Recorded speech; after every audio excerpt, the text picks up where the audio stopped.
Namaskar, Life of Swami Vivekanand by his Eastern and Western disciples. Himalaya में भ्रमण, episode 24। पिछले भाग में हमने स्वामी विवेकानंद के जीवन के अद्भुत क्षणों का विवरण सुना।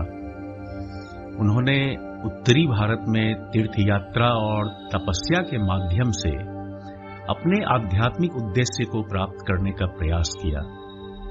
ऋषिकेश, काशी, हरिद्वार और हिमालय की घाटियों में बिताए उनके अनुभवों और साधु संतों से हुई उनकी गहन चर्चाओं ने उनके जीवन को नई दिशा दी। इस भाग में हम स्वामी जी के हिमालय गमन एवं साधु सन्यासियों के साथ हुए उनके विभिन्न अनुभव को सुनेंगे। भक्ति, ज्ञान और योग पर उनके दृष्टिकोण और उनके संवाद को सुनेंगे। कैसे उन्होंने विभिन्न धर्मों और समुदायों के बीच सामंजस्य स्थापित करने का प्रयास किया। साधना के दौरान स्वामी जी के गहन आध्यात्मिक अनुभव, जैसे काकरी घाट के पीपल वृक्ष के नीचे सूक्ष्म और स्थूल जगत की एकता के अनुभव अद्भुत अनुभव थे। उनका त्यागमय स्वरूप, जिसमें शारीरिक संघर्ष, बीमारी और विपरीत परिस्थितियों में भी उन्होंने अद्वितीय आत्मबल का परिचय दिया। स्वामी विवेकानंद की अद्भुत जीवन यात्रा का हिस्सा बनने के लिए इस भाग को अंत तक सुनें। अगर आपको यह प्रयास अच्छा लगे तो कृपया लाइक, कमेंट और हमारे चैनल को सब्सक्राइब करें। अब आगे की गाथा सुनते हैं। जय स्वामी विवेकानंद। अपना हृदय आसक्ति से रहित कर और अपने उद्देश्य पर केंद्रित करते हुए स्वामी जी जुलाई 1890 के मध्य में एक बार फिर से हिमालय भ्रमण के लिए तैयार हुए। उन्होंने योजना बनाई कि वे गंगा के किनारे किनारे पैदल यात्रा करेंगे, एक साधारण सन्यासी की तरह भिक्षा मांगकर अपना भोजन करेंगे और इस प्रकार अपनी यात्रा को आध्यात्मिक साधना और रोमांच का रूप देंगे। जैसे ही वे कलकत्ता से रवाना हुए, उनके मन में हर्ष छा गया। एकांत, ग्रामीण वातावरण, नए स्थानों को देखना, नए लोगों से मिलना और पुराने विचारों और चिंताओं को छोड़ना उन्हें आनंदित कर रहा था। पहला स्थान जहां वे और अखंडानंद रुके वह भागलपुर था। वे वहां अगस्त के पहले सप्ताह में पहुंचे। वहां पहुंचने पर वे गंगा के किनारे राजा शिवचंद्र के महल के पास ठहरे। वे तो बहुत थके हुए दिख रहे थे, लेकिन उनका चेहरा वैराग्य की अग्नि से चमक रहा था। कुमार नित्यानंद सिंह, जो वहां के प्रमुख व्यक्तियों में से एक थे, वो सहज आकर्षित हुए। स्वामी जी को देखते ही वे उनसे बहुत अधिक प्रभावित हुए। उन्होंने महसूस किया कि ये साधारण व्यक्ति नहीं है। थोड़ी सी बातचीत ने उनके इस विश्वास को पक्का कर दिया। इसके बाद वे बाबू मनमथनाथ चौधरी के घर गए। इस सज्जन पर भी स्वामी जी का गहरा प्रभाव पड़ा।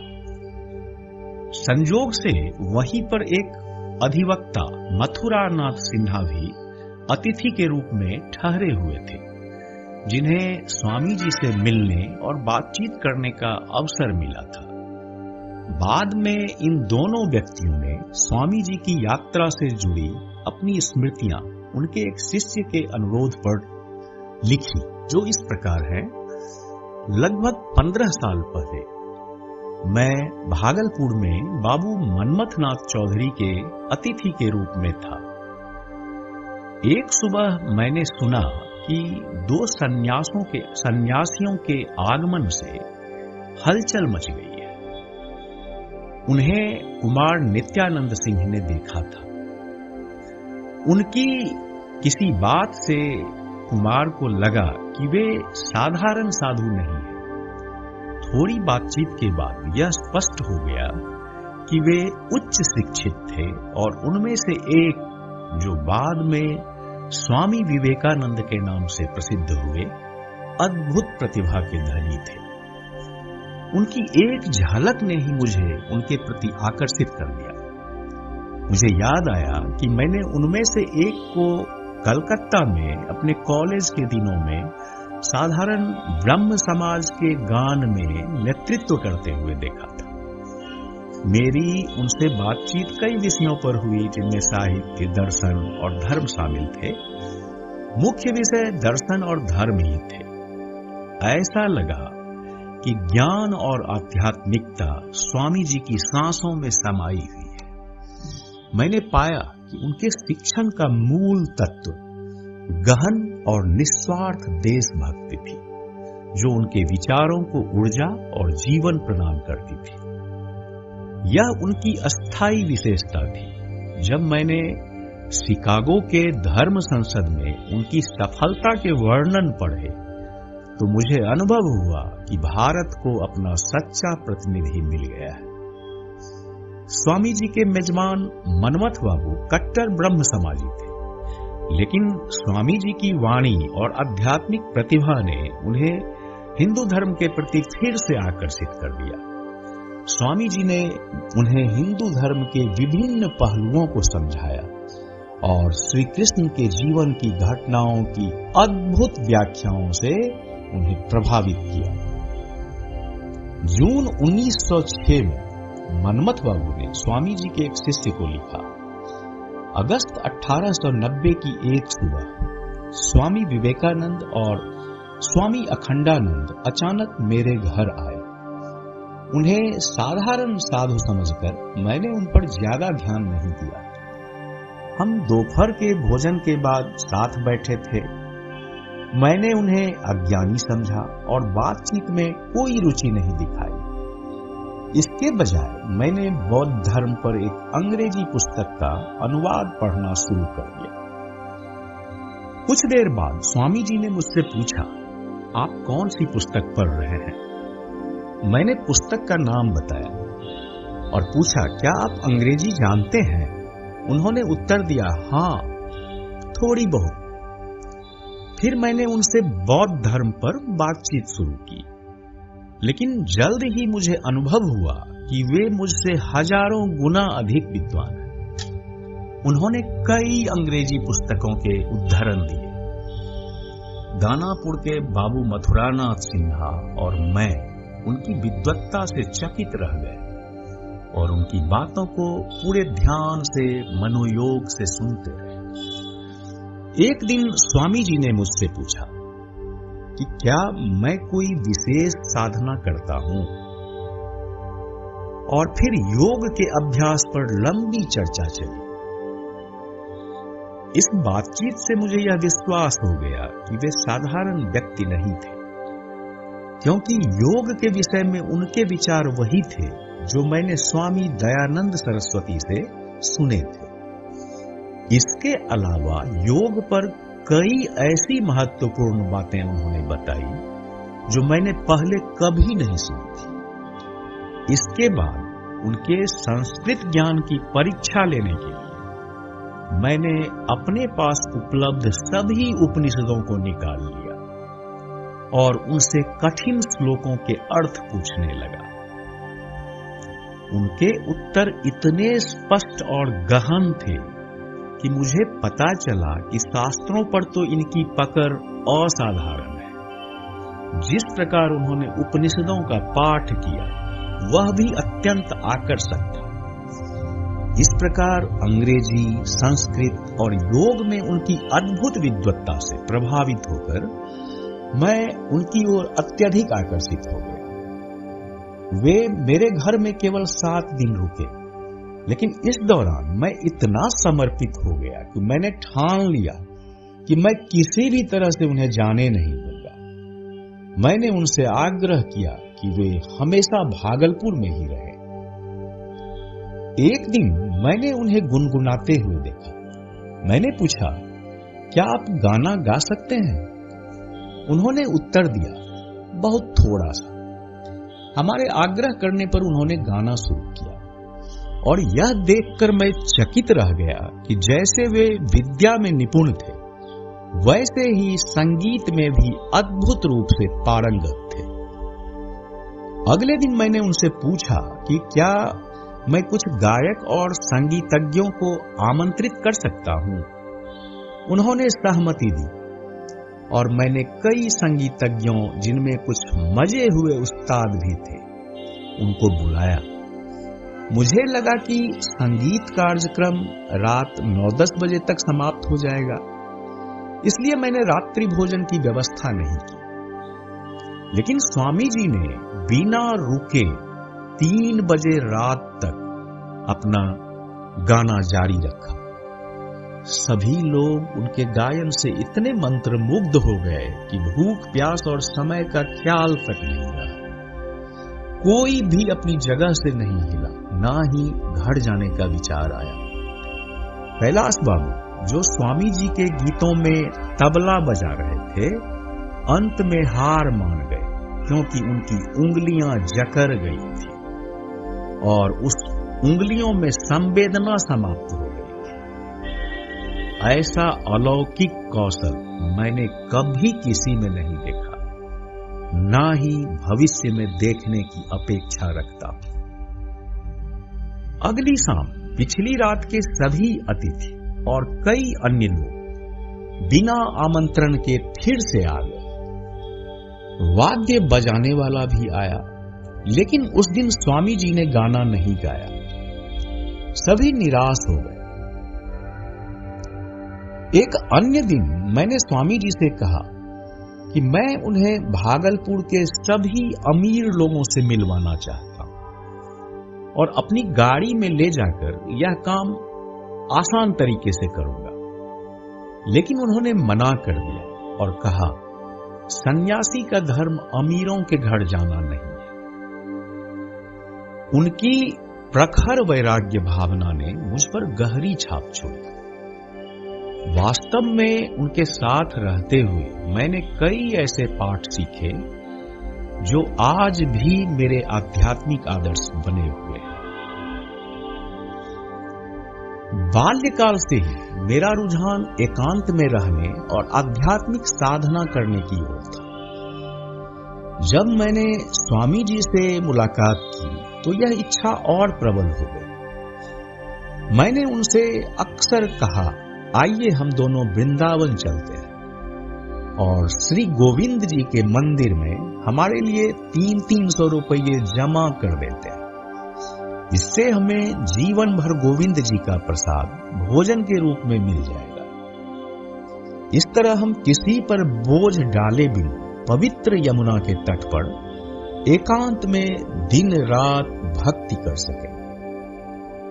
इसके उत्तर में उन्होंने कहा, हाँ, यह योजना विशेष स्वभाव या प्रकृति के लिए अच्छी है, लेकिन सबके लिए नहीं, अर्थात उनके लिए भी नहीं जिन्होंने सब कुछ त्याग दिया था। स्वामी जी के कई विचारों में से 2 विचारों ने मुझ पर गहरी छाप छोड़ी। जो कुछ भी प्राचीन आर्य ज्ञान, बुद्धि और प्रतिभा बची हुई है, वह अधिकांशतः गंगा के तटों के पास के क्षेत्रों में पाया जाता है। गंगा से जितनी दूरी बढ़ती है, यह सब कम होता जाता है। यह हमें शास्त्रों में गाई गई गंगा की महिमा का एहसास कराता है। उनकी इन बातों ने न केवल मुझे गंगा की महत्ता को गहराई से समझने में मदद की, बल्कि यह भी दिखाया कि त्याग और सेवा का उनका दृष्टिकोण कितना व्यापक और प्रेरणादायक था। स्वामी जी ने एक दिन कहा, मृदु हिंदू कहे जाने को अपमानजनक नहीं समझना चाहिए, बल्कि ये हमारे चरित्र की महानता का प्रतीक है। देखिए, कितनी नैतिक और आध्यात्मिक उन्नति और प्रेम और करुणा के गुणों का कितना विकास होना चाहिए, कि कोई अपनी स्वाभाविक क्रूर प्रवृत्तियों से मुक्त होकर अपने स्वार्थ के लिए दूसरों का विनाश करना छोड़ दे। भागलपुर में अपने प्रवास के दौरान स्वामी जी ने केवल 2 जगहों का दौरा किया। पहला स्थान था बड़ारी में दिव्य पुरुष पर्वती चरण मुखोपाध्याय का निवास। दूसरा था नाथनगर का जैन मंदिर, जो जैन समुदाय के पवित्र स्थलों में से एक है। नाथनगर में उन्होंने जैन आचार्यों से उनके धर्म पर गहन चर्चा की। इन यात्राओं से वे अत्यंत प्रसन्न हुए। साथ ही गंगा के तट पर प्राकृतिक सौंदर्य देखकर वे बेहद आनंदित हुए। उन्होंने टिप्पणी की कि ये स्थान आध्यात्मिक साधना के लिए अत्यंत उपयुक्त है। स्वामी जी की विचारशीलता और उनकी दृष्टि ने यह स्पष्ट कर दिया था कि उनके लिए हर अनुभव ज्ञान और आध्यात्मिक प्रेरणा का स्रोत था। मुझे बहुत कष्ट होता था जब कुछ लोग स्वामी जी की संन्यास दीक्षा की आलोचना करते थे, केवल इसलिए कि वे कायस्थ कुल में जन्मे थे, ब्राह्मण कुल में नहीं। वे नहीं समझते थे कि स्वामी जी क्या थे और कि संत बनने में जन्म का कोई योगदान नहीं होता। निस्संदेह यदि कोई साधु केवल अपने बाहरी वस्त्रों के आधार पर सम्मान चाहता है तो जाति का सवाल उठना स्वाभाविक है।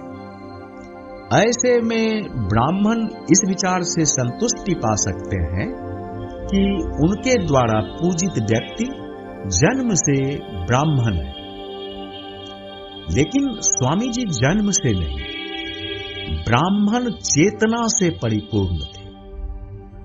इस कारण वे उन लोगों से 10 गुना अधिक ब्राह्मण थे जो केवल माता पिता की संतान से ब्राह्मण होने का सौभाग्य पाते हैं। सच्चे संतत्व और मूल्य को नमन करने से कोई नहीं रोक सकता। स्वामी जी अब भली भांति जानते थे कि मैं उन्हें भागलपुर से जाने के लिए आसानी से अनुमति नहीं दूंगा। इसीलिए एक दिन जब मैं किसी महत्वपूर्ण कार्य से बाहर गया था, उन्होंने इस अवसर का लाभ उठाया और घर के सदस्यों से विदा लेकर चुपचाप चले गए। उनका यह कदम उनकी वैराग्य भावना और किसी भी स्थान या व्यक्ति के प्रति निर्लिप्तता को दर्शाता है, जो सच्चे सन्यासी का लक्षण है। जब मैं घर लौटा और स्वामी जी को वहां नहीं देखा तो मैंने उन्हें ढूंढने का भरसक प्रयास किया, लेकिन उनके बारे में कुछ भी पता नहीं चला। फिर मैंने स्वयं से पूछा, मेरी इच्छा क्यों पूरी होनी चाहिए? स्वामी जी को एक कुएं के मेढक की तरह सीमित क्यों होना चाहिए, जबकि उनका कार्य क्षेत्र पूरा विश्व था? उन्होंने मुझसे बद्रिकाश्रम जाने की अपनी योजना का उल्लेख किया था। इसलिए उनके भागलपुर छोड़ने के बाद मैंने हिमालय के अल्मोड़ा तक जाकर उन्हें ढूंढने की कोशिश की। वहां लाला बद्री शाह ने बताया कि स्वामी जी कुछ समय पहले ही अल्मोड़ा से निकल चुके थे। यह जानकर कि वे उत्तरी तीर्थ की ओर काफी आगे बढ़ चुके होंगे, मैंने पीछा करने का विचार छोड़ दिया। यह मेरे हृदय की गहरी इच्छा थी कि अमेरिका से लौटने के बाद वे एक बार फिर से भागलपुर आए, लेकिन शायद उनकी व्यस्तता और परिस्थितियों ने उन्हें ऐसा करने का अवसर नहीं दिया। मनमथ बाबू का हिंदू धर्म में पुनः आगमन इस बात का संकेत देता है कि स्वामी जी के व्यक्तित्व और उनके शब्दों का कितना गहरा प्रभाव था। भागलपुर छोड़ने से पहले स्वामी जी ने जैन आचार्यों के साथ धार्मिक मान्यताओं पर चर्चा की। वे जैन धर्म को सनातन धर्म का ही एक अंग मानते थे और इसे बौद्ध दर्शन से भी जुड़ा हुआ देखते थे। मनमथ बाबू ने स्वामी जी और अखंडानंद जी के साथ समय बिताने का भरपूर आनंद लिया और उनसे अधिक समय तक रुकने का आग्रह किया, लेकिन लगभग 1 सप्ताह बाद वे अचानक भागलपुर छोड़कर चले गए। स्वामी जी और अखंडानंद जी का अगला पड़ाव वैद्यनाथ था, देवघर। यह स्थान अखंडानंद जी के लिए नया था और उनकी इच्छा थी कि वे वैद्यनाथ शिव के पवित्र मंदिर का दर्शन करें। यहां स्वामी जी की मुलाकात बाबू रजनीकांत बोस से हुई, जो विख्यात ब्रह्म प्रचारक, सामाजिक सुधारक और राष्ट्रीय नेता थे। 1826 में जन्मे रजनीकांत बोस ने अपने युवा काल में पश्चिमी संस्कृति से प्रभावित होकर भारतीय परंपराओं से घृणा करना शुरू कर दिया था। लेकिन माता पिता की मृत्यु के बाद उनकी धार्मिक आस्था पुनः जागृत हुई और उन्होंने ब्रह्म समाज का धर्म अपनाया। हालांकि वे इसे हिंदू धर्म से अलग नहीं मानते थे। उन्होंने बंगाल में एक आंदोलन शुरू किया जिसे शिक्षित भारतीयों में राष्ट्रीय चेतना को बढ़ावा मिला। उन्होंने भारतीयों को अपनी मातृभाषा में बोलने, लिखने, राष्ट्रीय परिधान पहनने, देश के भोजन को प्राथमिकता देने का उपदेश दिया। उनकी संस्था में अंग्रेजी भाषा, वेशभूषा और भोजन का सख्त विरोध था। उनकी अंग्रेजी भाषा के प्रति इतनी घृणा थी कि यदि कोई सदस्य अनजाने में एक भी शब्द अंग्रेजी में बोल देता तो वे उस पर 1 पैसे का जुर्माना लगाते। स्वामी जी को इस वृद्ध व्यक्ति की अजीब आदतों के बारे में जरूर पता होगा, क्योंकि उन्होंने पहले ही अखंडानंद जी को यह निर्देश दिया था कि यह राज न खोला जाए कि स्वामी जी अंग्रेजी जानते हैं। स्वामी जी ने बंगाली में प्रभावशाली और सुंदर तरीके से बात की, जिससे रजनीकांत बाबू बहुत प्रभावित हुए। बातचीत के दौरान कई ऐसे विचार सामने आए जिनमें अंग्रेजी शब्दों का उपयोग करना जरूरी था, जैसे प्लस। लेकिन स्वामी जी ने इस समस्या का समाधान उंगलियों को पार करके किया, जो प्लस का संकेत था। एक और संस्करण के अनुसार यह रजनीकांत बाबू थे जिन्होंने गलती से प्लस शब्द का इस्तेमाल किया था, और यह सोचकर कि स्वामी जी इसका अर्थ ना समझे हों, उन्होंने उंगलियों को पार करके इसका संकेत दिया। स्वामी जी और अखंडानंद जी को उस वृद्ध व्यक्ति का व्यवहार बहुत मजेदार लगा, लेकिन उन्होंने अपनी हंसी को दबाए रखा जब तक उनकी मुलाकात खत्म नहीं हो गई।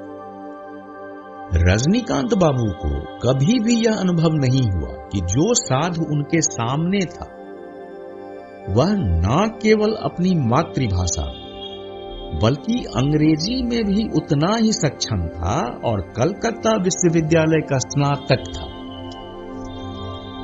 अखंडानंद जी के लिए यह रहस्य बनाए रखना कठिन था, क्योंकि उन्हें स्वामी जी की काबिलियत का प्रचार करने में बहुत खुशी होती थी।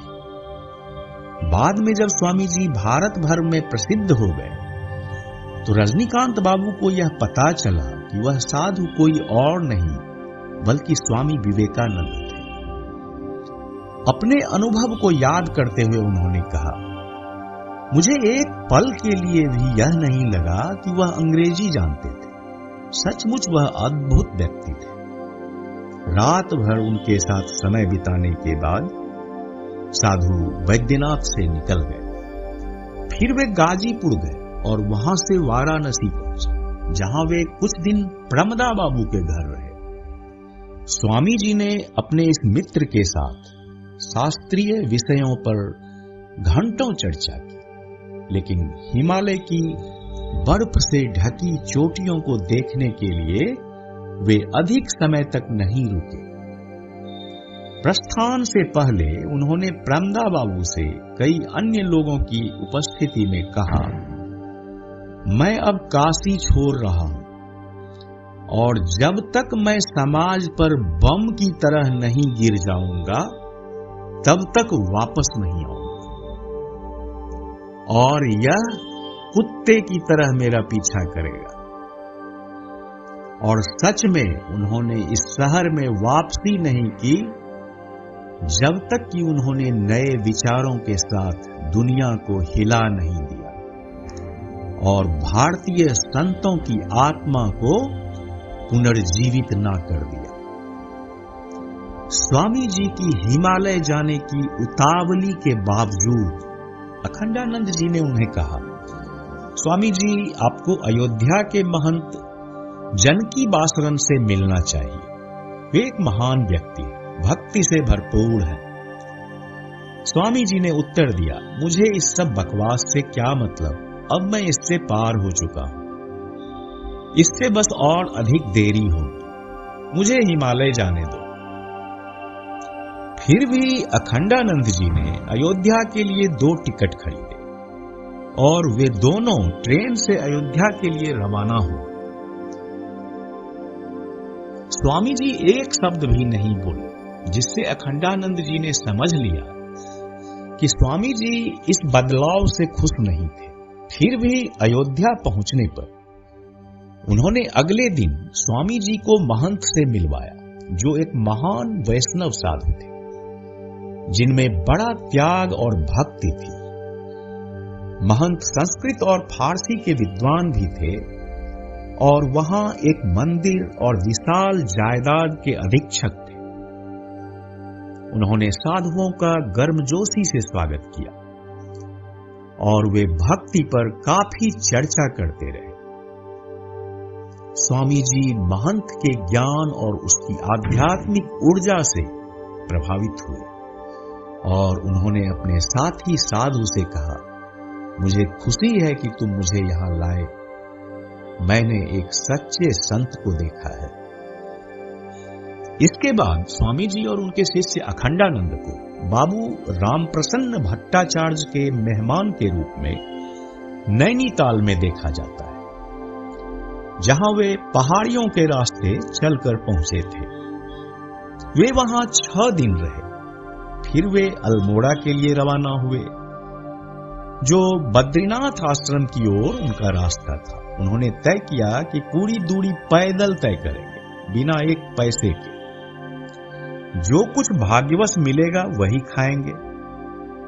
रास्ते में स्वामी जी ने अखंडानंद से कहा वह पैदल मार्ग से जाएं और वह अकेले जंगल के रास्ते से एक छोटा रास्ता अपनाएंगे और बाद में उनसे मिलेंगे।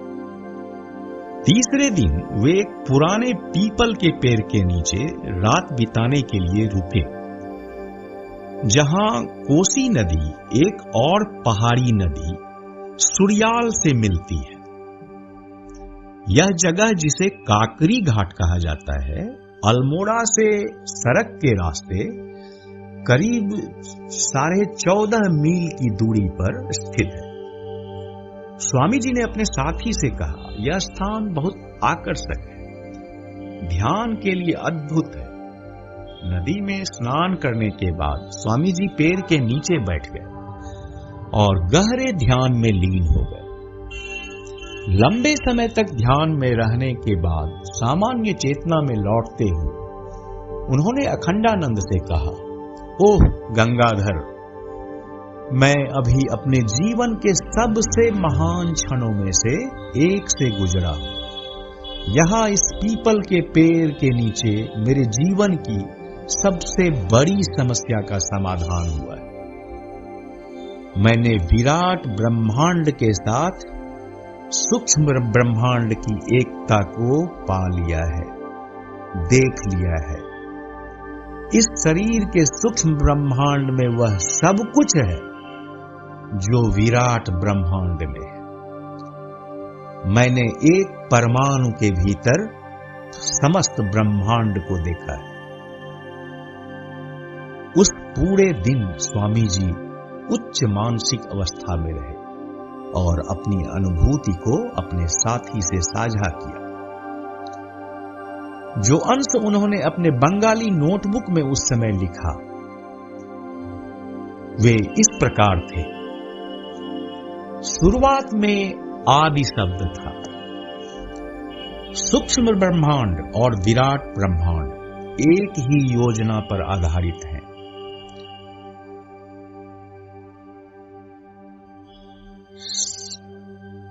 यह कोई कल्पना नहीं है।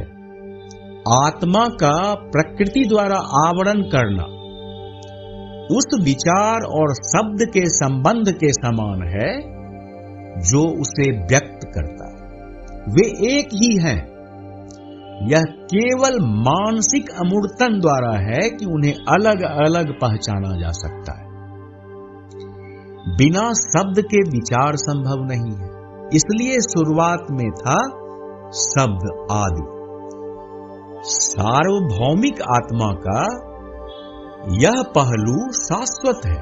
इसीलिए हम जो अनुभव करते हैं वह शाश्वत रूप से बने और शाश्वत निराकार के इस संयोजन का परिणाम। जब सन्यासी अल्मोड़ा से लगभग 2 मील दूर थे और कई घंटे बिना भोजन के चलने के बाद वे एक मुस्लिम कब्रिस्तान के पास सड़क के किनारे बैठ गए।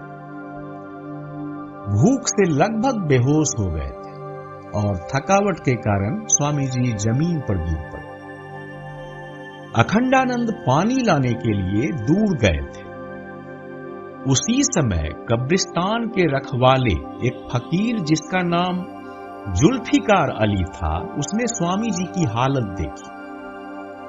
फकीर ने अपनी झोपड़ी से एक ककरी लाकर दी जो उनके पास भोजन के रूप में एकमात्र चीज थी।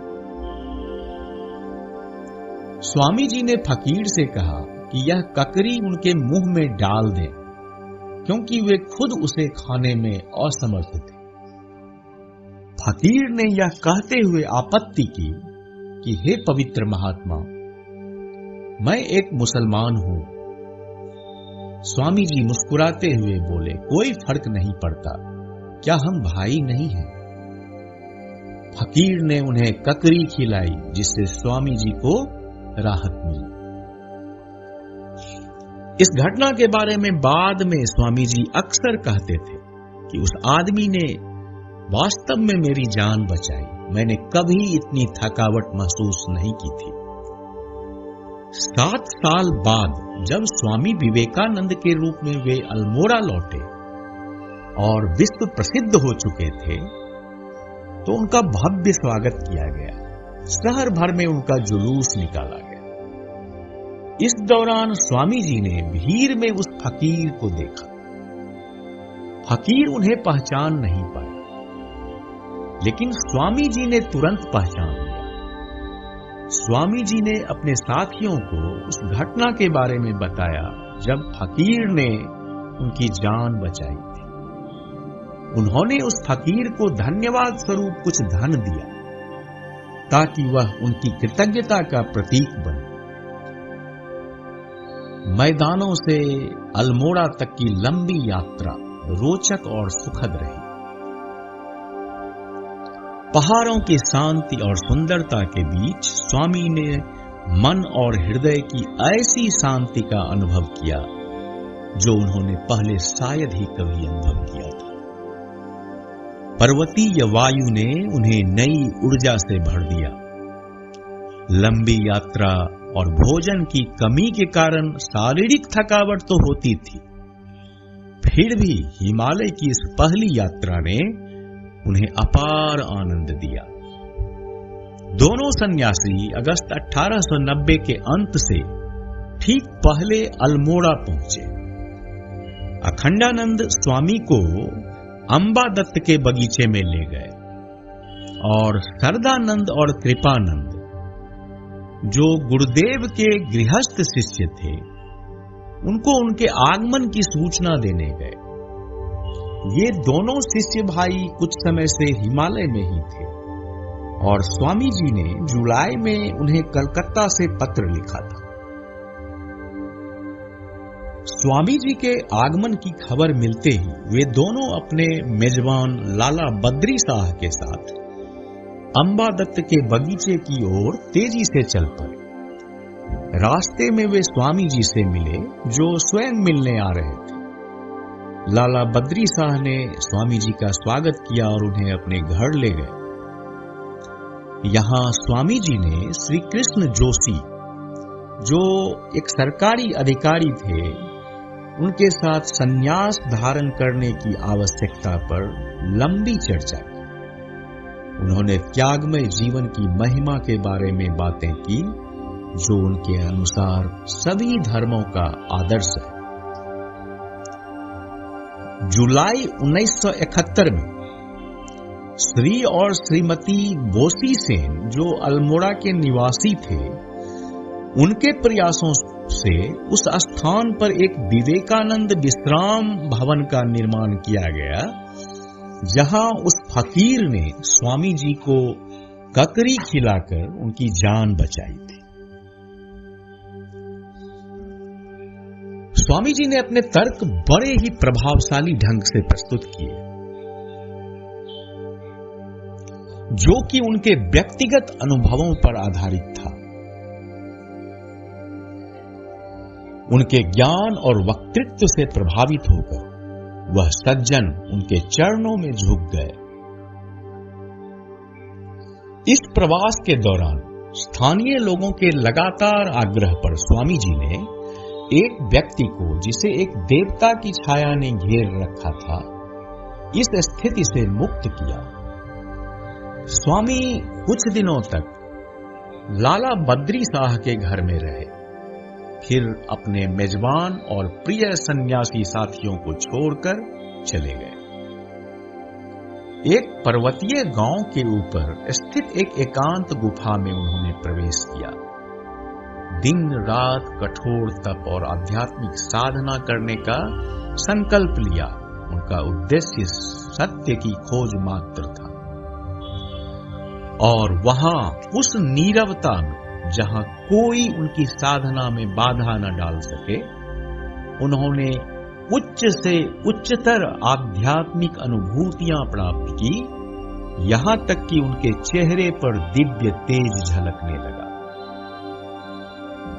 लेकिन जब वे अपनी सभी साधनाओं के चरम पर पहुंचे और व्यक्तिगत आनंद के अंतिम अनुभव में निवास करने की आशा कर रहे थे, तभी उन्हें कर्म करने की प्रेरणा मिली। ऐसा प्रतीत हुआ कि यह प्रेरणा उन्हें उनकी साधना से बाहर निकलने के लिए बाध्य कर रही हो।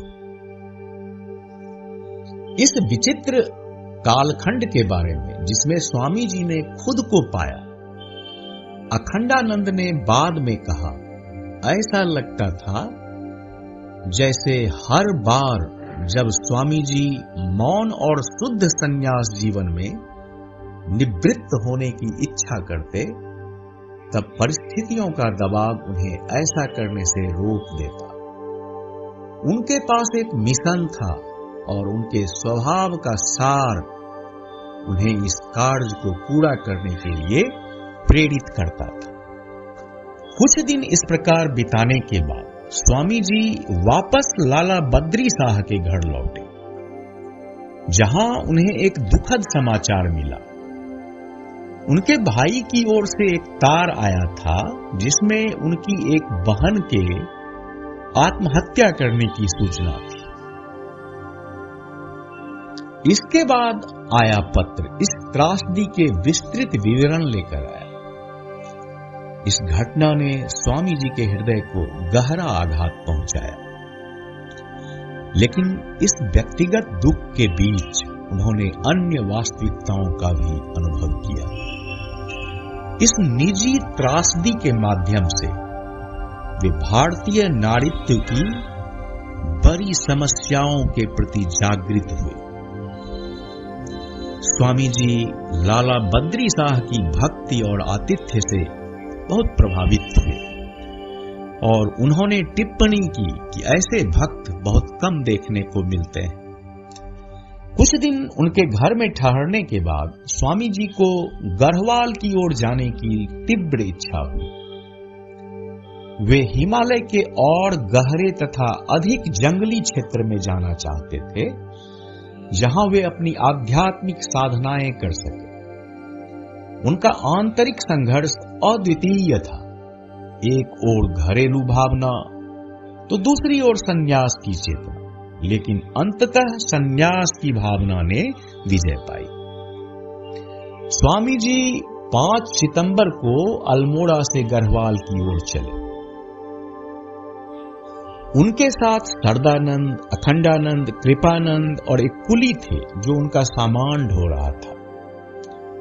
बद्रिकाश्रम की यात्रा के दौरान उनका दल कर्णप्रयाग पहुंचा, जहां सरकारी अस्पताल के एक डॉक्टर ने उनका बहुत अच्छी तरह सत्कार किया। शारदानंद और कृपानंद को पेट की गंभीर समस्या हुई, लेकिन डॉक्टर की सहायता से वे शीघ्र ही स्वस्थ हो गए। कर्णप्रयाग छोड़ने के बाद स्वामी जी और अखंडानंद बीमार पड़ गए, जिससे सभी को सड़क किनारे बने एक विश्राम गृह में लगभग 1 सप्ताह रुकना पड़ा। इस दौरान उन्हें पता चला कि बद्रिकाश्रम और केदारनाथ की ओर जाने वाला मार्ग सरकार द्वारा बंद कर दिया गया था, क्योंकि उस क्षेत्र में अकाल पड़ा था। इस कारण स्वामी जी को बद्रिकाश्रम जाने की योजना रद्द करनी पड़ी और उनका दल गढ़वाल राज्य के श्रीनगर की ओर बढ़ा। यात्रा के दौरान झरने, नदियां, घने जंगल और इन क्षेत्रों की शांति, एकांत, कभी कभी हिमालय की बर्फीली चोटियों की झलकियां स्वामी जी के हृदय को प्रसन्न कर रही थी। रुद्रप्रयाग में यात्रा के दौरान उनका सामना एक बंगाली सन्यासी पूर्णानंद से हुआ, जिनके साथ उन्होंने रात बिताई। यहां स्वामी जी और अखंडानंद को फिर से बुखार हो गया और इस बार हालत पहले से भी ज्यादा गंभीर हो गई। सौभाग्यवश वहां बद्री दत्त जोशी नामक एक सरकारी अधिकारी, जो कि सदर अमीन थे, उनसे इनकी भेंट हुई, जो दौरे पर थे और वहीं ठहरे हुए थे। उन्होंने इन दोनों साधुओं की पीड़ा देखकर उन्हें कुछ आयुर्वेदिक दवाएं दी और जब उनकी हालत कुछ बेहतर हुई तो उन्हें डंडी के जरिए 9 मील दूर श्रीनगर भेजा, जहां वे धीरे धीरे स्वस्थ हुए। इस दौरान भोजन के लिए भिक्षा मांगते हुए, ध्यान करते हुए, धार्मिक चर्चा करते हुए और बार बार होने वाली बीमारियों के बावजूद अल्मोड़ा से 120 मील की दूरी 2 सप्ताह में उन्होंने तय कर ली। श्रीनगर पहुंचने पर सन्यासियों ने कुलियों को विदा कर दिया और अलकनंदा नदी के तट पर एक सुनसान झोपड़ी में रहने लगे, जहां कभी स्वामी तुरायानंद ने निवास किया था। यहां उन्होंने लगभग 1.5 महीने बिताए। इस दौरान वे मधुमक्खी के समान घर घर जाकर भोजन एकत्र करना पर निर्भर रहे। यात्रा के दौरान विशेष रूप से इस स्थान पर स्वामी जी ने अपने शिष्य भाइयों को उपनिषदों की शिक्षा दी। ये दिन प्रार्थना, ध्यान और शास्त्रों के अध्ययन में आनंद पूर्वक बीते। श्रीनगर में स्वामी जी की मुलाकात एक शिक्षक से हुई जो वैश्य जाति के थे और हाल ही में ईसाई धर्म अपना चुके थे। स्वामी जी ने हिंदू धर्म की महिमा के बारे में इतने प्रभावशाली ढंग से बात की कि उस शिक्षक के मन में हिंदू धर्म में लौटने की तीव्र इच्छा जागृत हुई। वह सन्यासियों से गहरी आत्मीयता से जुड़ गए और उन्हें अक्सर अपने घर बुलाते और उनका सत्कार करते। श्रीनगर से स्वामी जी टिहरी की ओर बढ़े। रास्ते में वे एक गांव पहुंचे जहां रात हो चुकी थी। थकावट और भूख से बेहाल एक जर्जर विश्राम गृह में शरण लेने के बाद गांव में भोजन की तलाश में निकले, लेकिन बार बार निवेदन करने पर भी गांव वालों ने उनकी मदद नहीं की। गढ़वाल के बारे में एक कहावत है, गढ़वाली जैसा दानी कोई नहीं, पर वह डंडे के बिना कुछ नहीं देता। इसे याद करते हुए अखंडानंद ने लकड़ियां लहराते हुए और ऊंचे स्वर में आवाज लगाते हुए गांव वालों को डराया। इसके बाद गांव वाले डर कर विनम्रता से आगे आए और भोजन लेकर सन्यासियों के सामने रख दिया। शुरुआत में सन्यासियों ने शांति से भिक्षा मांगी थी, लेकिन जब वह काम नहीं आई तो उन्हें यह तरीका अपनाना पड़ा। टिहरी में उन्हें एक सुनसान बगीचे में भिक्षुओं के लिए विशेष रूप से बने हुए 2 कमरे मिले। यहां गंगा के तट पर वे भिक्षा पर निर्भर रहते हुए अधिकतर समय साधना में बिताते थे। इसी दौरान उनकी भेंट टिहरी राज्य के दीवान बाबू रघुनाथ भट्टाचार्य से हुई, जो कलकत्ता के पंडित हरप्रसाद शास्त्री के बड़े भाई थे। दीवान के आग्रह पर स्वामी जी ने कुछ दिन उनके साथ बिताए। स्वामी जी गंगा के किनारे ध्यान के लिए एक उपयुक्त स्थान की तलाश में थे। दीवान ने मदद की पेशकश की और गंगा और बिलंगना नदी के संगम पर गणेश प्रयाग में उनके लिए एक झोपड़ी बनवाई। लेकिन उसी समय अखंडानंद को ब्रोंकाइटिस का गंभीर प्रकोप हो गया। स्थानीय चिकित्सक ने उन्हें जांच कर सलाह दी कि पहाड़ों की ठंडी हवा उनकी सेहत के लिए अनुकूल नहीं है और शीत ऋतु भी निकट है। हालांकि गणेश प्रयाग जाने की योजना पहले से तय थी, स्वामी जी ने तुरंत अपना निर्णय बदल दिया और दीवान से कारण समझाते हुए मिलने गए। उन्होंने कहा कि भविष्य में वे दीवान की सहायता का लाभ उठाएंगे। दीवान ने उन्हें देहरादून के सिविल सर्जन के लिए एक सिफारिशी पत्र दिया और देहरादून तक स्वामी जी और अखंडानंद को ले जाने के लिए 2 टट्टू तथा रास्ते के खर्च के लिए धन भी दिया। इस प्रकार अपने शिष्य भाई, जिनकी देखभाल की जिम्मेदारी स्वयं श्री राम कृष्ण ने स्वामी जी पर सौंपी थी, उसकी खातिर स्वामी जी ने अपने 3 अन्य शिष्य भाइयों के साथ टिहरी में 15-20 दिन के प्रवास के बाद देहरादून के लिए प्रस्थान किया।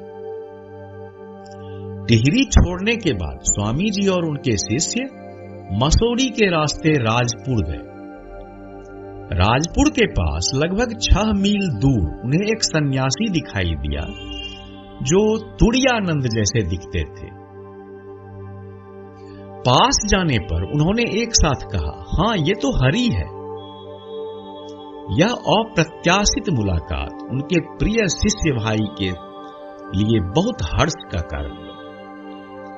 सब मिलकर देहरादून की ओर चले, जहां अखंडानंद को सिविल सर्जन डॉक्टर मैकलॉरेन से अपनी छाती की जांच कराने के लिए ले जाया गया। डॉक्टर ने पाया कि वे हल्के ब्रोंकाइटिस से ग्रसित थे। उन्होंने सलाह दी कि वह पहाड़ों में नहीं जाएं, बल्कि मैदानी इलाकों में रहें और उपचार कराएं। अखंडानंद के लिए एक उपयुक्त आश्रय की आवश्यकता थी, इसलिए स्वामी जी ने एक एक घर में जाकर आश्रय की मांग की, लेकिन कोई भी उन्हें स्वीकार करने के लिए तैयार नहीं था।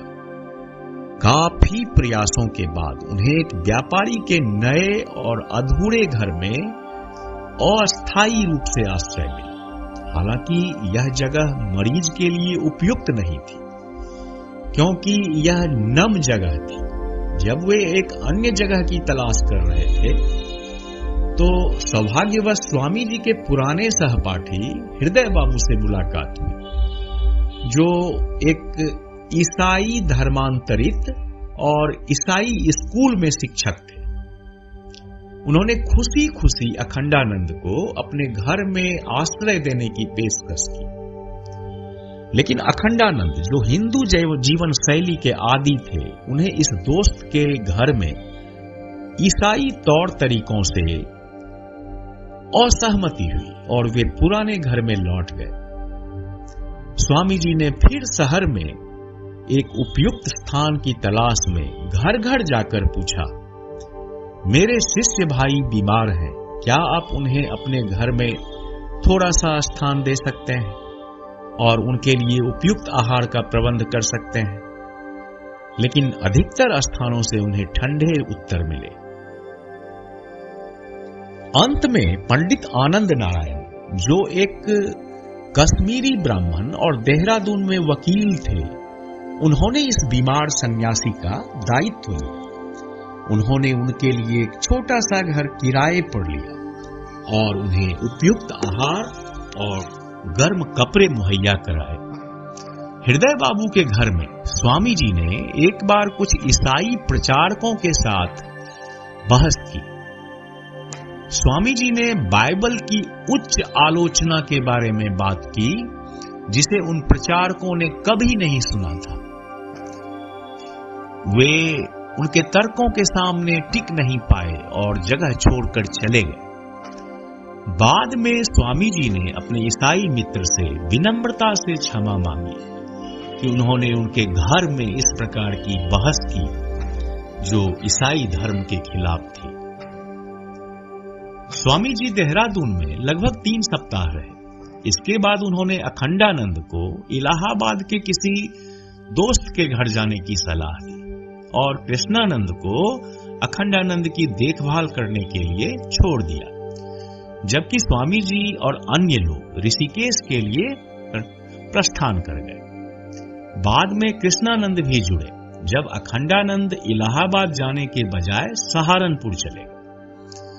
सहारनपुर में अखंडानंद के मेजबान बंकु बिहारी चटर्जी, जो कि एक वकील थे, उन्होंने इलाहाबाद जाने के बजाय उन्हें मेरठ जाने की सलाह दी, जहां उनके मित्र डॉक्टर त्रैलोक्यनाथ घोष सहायक सिविल सर्जन रहते थे। अखंडानंद डॉक्टर के पास इलाज के लिए मेरठ गए और वहां 1.5 महीने तक उनका इलाज चला। ऋषिकेश, जहां स्वामी जी अब फिर से थे, हिंदू किंवदंतियों और कथाओं से पवित्र स्थान। यह एक सुंदर स्थल था और तब एक एकांत जगह थी जो हिमालय की तलहटी में स्थित थी, एक घाटी में जो पहाड़ियों से घिरी हुई और गंगा से घिरी हुई थी। पूरे स्थान का माहौल मठ जैसा था।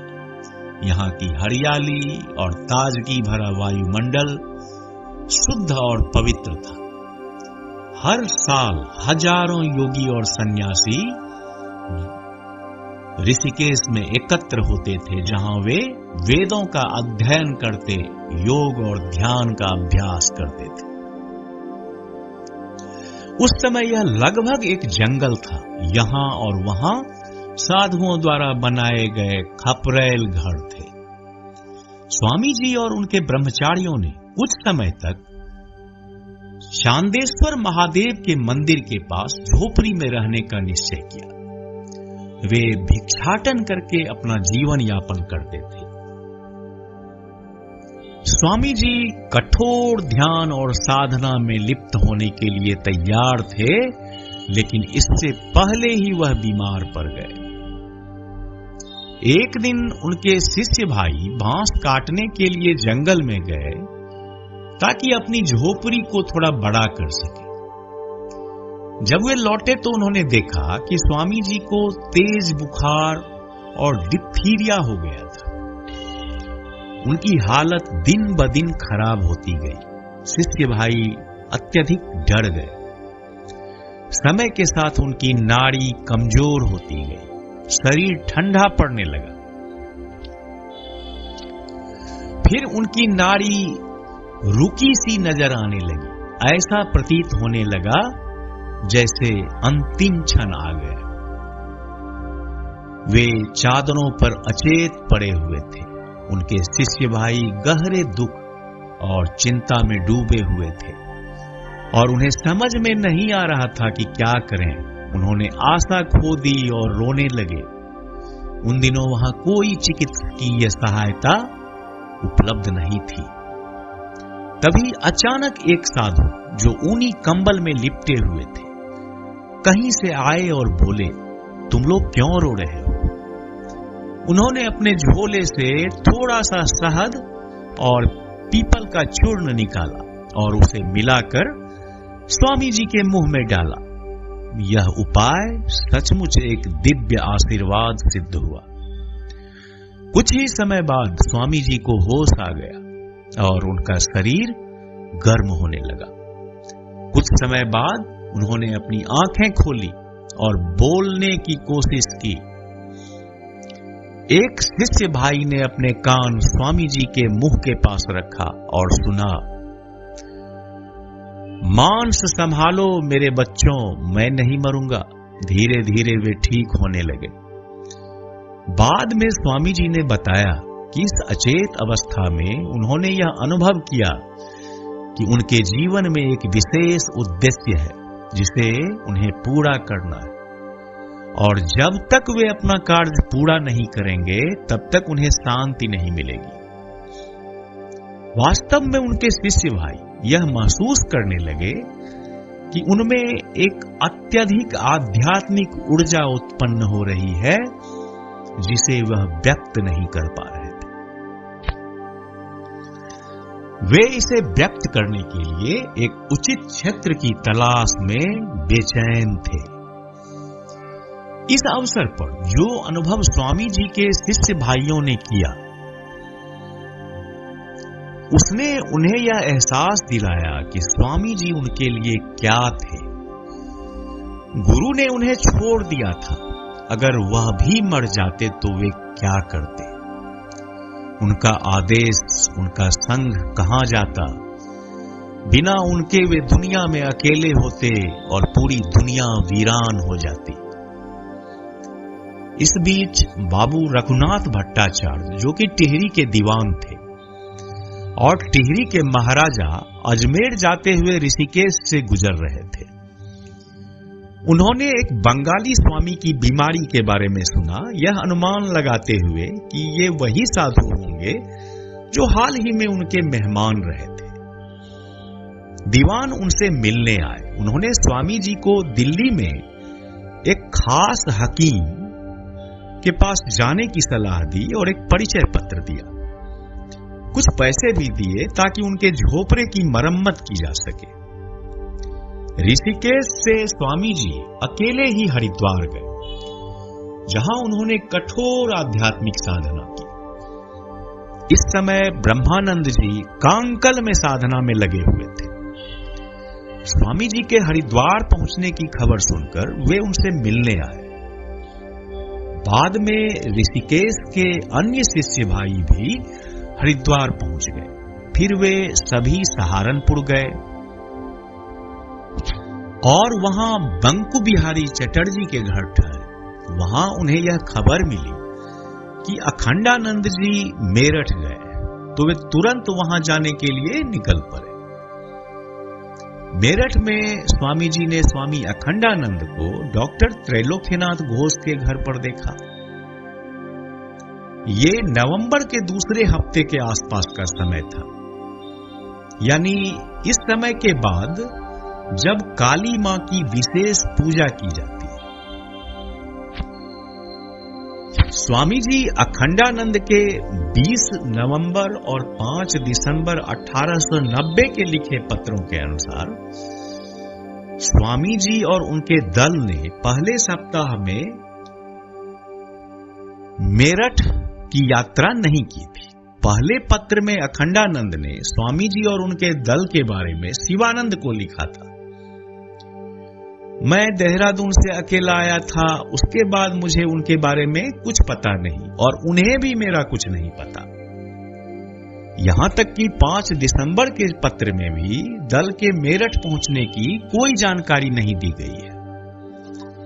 अखंडानंद स्वामी जी और अन्य शिष्य भाइयों को देखकर बहुत खुश हुए, लेकिन यह देखकर बहुत दुख जताया कि उनके नेता पर, स्वामी जी पर बीमारी का कितना गहरा प्रभाव पड़ा था। मैंने उन्हें पहले कभी इतना दुबला नहीं देखा था, अखंडानंद ने कहा। वे पूरी तरह से कमजोर हो गए थे। ऐसा लगता था कि स्वामी जी अब भी हरिद्वार में हुई अपनी भयंकर बीमारी से पूरी तरह उबर नहीं पाए थे। स्वामी जी डॉक्टर के घर स्वामी अखंडानंद के साथ रुके, जबकि अन्य शिष्य यज्ञेश्वर बाबू के घर ठहरे, जो बाद में संन्यास लेकर स्वामी ज्ञानानंद बने और भारत धर्म महामंडल के प्रसिद्ध नेता बने।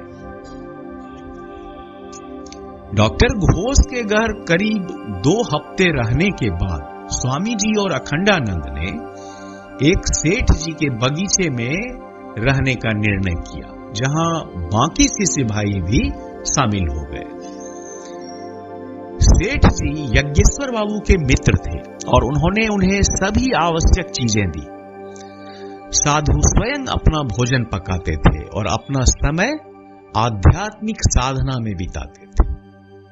स्वामी जी अभी भी अपनी ताजा बीमारी से उबरने के लिए दवाइयां ले रहे थे। बुखार बार बार आ रहा था, इसके बावजूद उनका स्वास्थ्य धीरे धीरे ठीक हो रहा था। इस समय यात्रा पर निकले हुए अद्वैतानंद भी मेरठ आए और सेठ जी के बगीचे में एक दूसरा बड़ा नगर मठ बन गया, जहां स्वामी जी, ब्रह्मानंद, सरदानंद, तुरायानंद, अखंडानंद, अद्वैतानंद, कृपानंद सभी रहते थे। वह समय ध्यान, प्रार्थना, भजन, संस्कृत, अंग्रेजी, शास्त्र, साहित्य के अध्ययन में बीतता था। शाम को वे घूमने जाते थे और परेड मैदान में सैनिकों के खेल कूद का आनंद लेते थे। स्वामी जी के आदेश पर अखंडानंद स्थानीय पुस्तकालय से उनके लिए किताबें भी लाते थे। एक बार स्वामी जी ने उन्हें सर जॉन लबॉक के कार्य को लाने को कहा। अखंडानंद ने एक एक खंड हर दिन लाकर दिया और स्वामी जी उस खंड को एक ही दिन में पढ़कर अगले दिन वापस कर देते, यह कहकर कि वह उसे पढ़ चुके थे। पुस्तकालय के कर्मचारी ने अखंडानंद से कहा, स्वामी जी ने शायद वह खंड बिना पढ़े ही लौटा दिया था और यह भी कहा कि वह तो केवल पढ़ने का दिखावा कर रहे हैं। जब स्वामी जी ने यह सुना तो उन्होंने स्वयं पुस्तकालय के कर्मचारी से कहा, मैंने इन सभी खंडों का अध्ययन किया है। अगर आपको कोई संदेह है तो आप मुझसे किसी भी प्रश्न का जवाब ले सकते हैं। पुस्तकालय के कर्मचारी ने स्वामी जी से सवाल किए और पूरी तरह संतुष्ट हुआ। यह देखकर वह बहुत चकित हुआ। बाद में अखंडानंद ने स्वामी जी से पूछा कि वह यह कैसे कर सकते थे, तो स्वामी जी ने उत्तर दिया, मैं एक किताब को शब्द दर शब्द नहीं पढ़ता, मैं वाक्य दर वाक्य या कभी कभी पैराग्राफ दर पैराग्राफ पढ़ता हूं, जैसे एक कैलेडोस्कोपिक रूप में। सेठ जी के बगीचे के घर में रहते हुए अखंडानंद एक अफगान व्यक्ति को स्वामी जी से मिलने लाए, जो कि एक शरणार्थी सरदार था और अफगानिस्तान के अमीर अब्दुल रहमान का रिश्तेदार था। जब इस व्यक्ति ने स्वामी जी से मिलने के लिए आने का फैसला लिया तो उसने वही आदतें अपनाई जो हिंदू साधु से मिलने से पहले करते हैं। उसने स्नान किया, फिर मिठाइयों की टोकरी लेकर स्वामी जी के पास पहुंचा।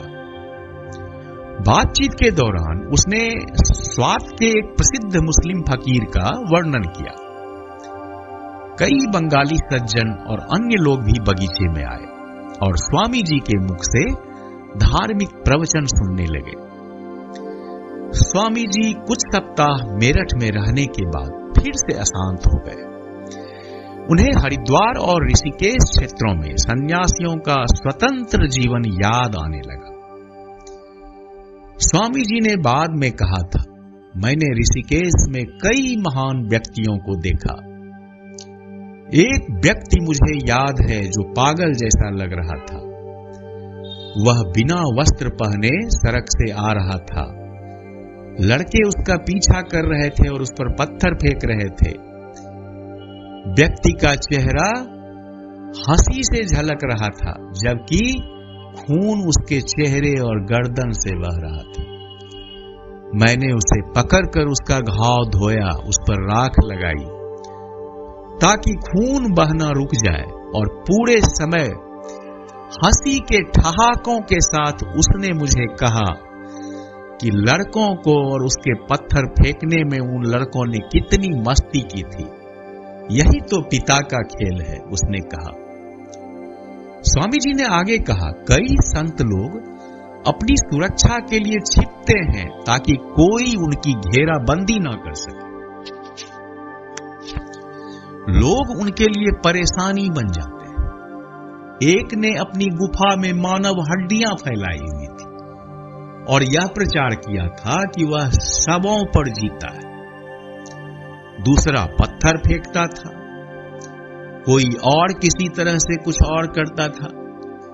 स्वामी जी ने कहा, संत को अब पूजा करने की आवश्यकता नहीं है, ना ही तीर्थ यात्रा करने या तपस्या करने की जरूरत है। फिर यह सब तीर्थ यात्रा से तीर्थ यात्रा, मंदिर से मंदिर, तपस्या से तपस्या क्यों? स्वामी जी के भीतर उस जीवन का आह्वान था, चाहे उसकी बाहरी कठोरता के रूप में नहीं, लेकिन उनकी आत्मा और आत्म साक्षात्कार की इच्छा। उनके लिए आत्म साक्षात्कार की लालसा इतनी बढ़ गई थी कि उनके शिष्य भाई हैरान थे। मेरठ में स्वामी जी ने उन्हें बताया कि उन्होंने अपनी आगामी दिशा तय कर ली है और वे पहले ही अपने मिशन को जान चुके हैं। उन्हें ईश्वर का आदेश प्राप्त हो चुका है और अब वह एकल मठवासी बनने के लिए उन्हें छोड़ने जा रहे थे।